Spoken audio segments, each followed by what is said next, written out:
Hello everyone, welcome to my next YouTube video. Welcome back to my channel, as this is part 4 of ranking every single character in each season for Beyblade Bursts. This is part 4, being Rise. Coming in at dead last is Blint. He is the only character this season without a win at all. He's able to get points, but he was just unlucky, especially the fact he's a Risen 3 member. His only win or points he got were on Delta and Dante. That's it. After that, we have Fumia. He also has with no wins. He didn't get a win on Ahmed and Dante, but it was very early in the show. However, he did challenge Loden, which was still pretty early, but it was still good enough to get him top D tier and above a Risen 3 member. But on C tier, we have Joe. Joe also only has a win on Armin and other NPC bladers, but that's about it. He did tie with Gwyn in his first match, but he did get destroyed by him in the next one. However, he did sort of challenge Dante. However, he did lose in the end, and he didn't show up after his match with Gwyn. After Joe, we have Payne. He also has barely any wins. He did get a win on Armin, but he lost to Dante as well. And that was about it. He lost to Delta too, and he just fails. How he's written free blader, I have no idea, but he also doesn't have any sort of hyperflux. After Pang, we have Loden. Loden only has a win over Fumia, and that's it. He loses to Dante pretty quickly. Well, not quickly, but early in the show. However, it was a good match. But he has no other wins, and he's definitely not beating anyone else above him.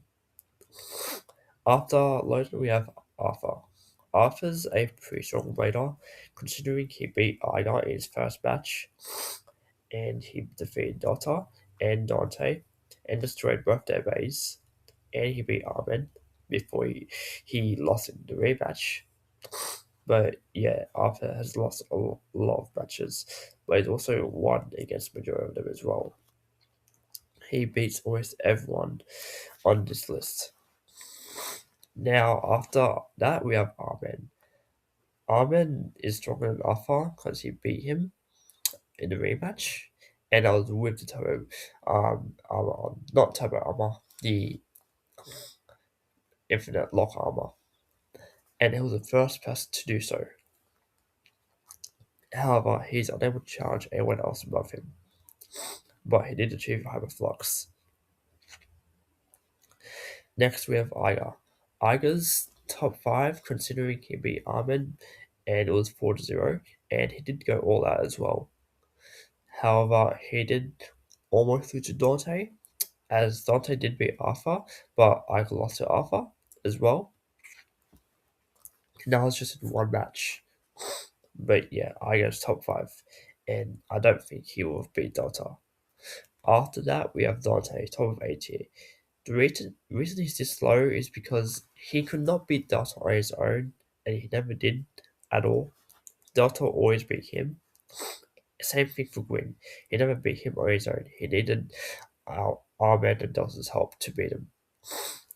And that was towards the end of the show that Gwyn lost. But yeah, Dante's top 4.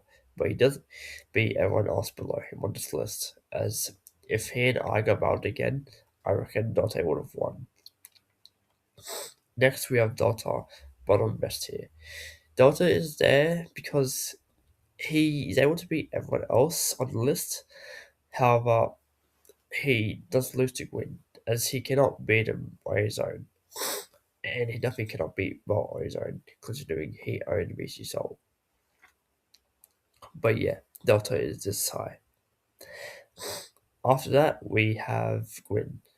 Gwyn is the strongest besides Volt, as he was able to defeat Dante, Joe, and Delta, and Arthur, and that was before he upgraded his bay, I'm pretty sure.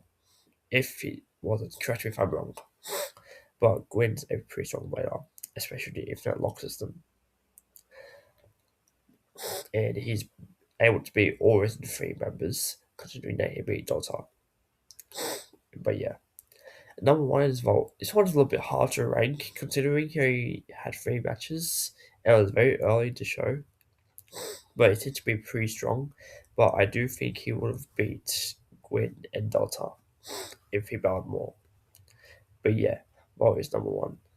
Thanks for watching, and be sure to check out my other videos in rankings. Thanks.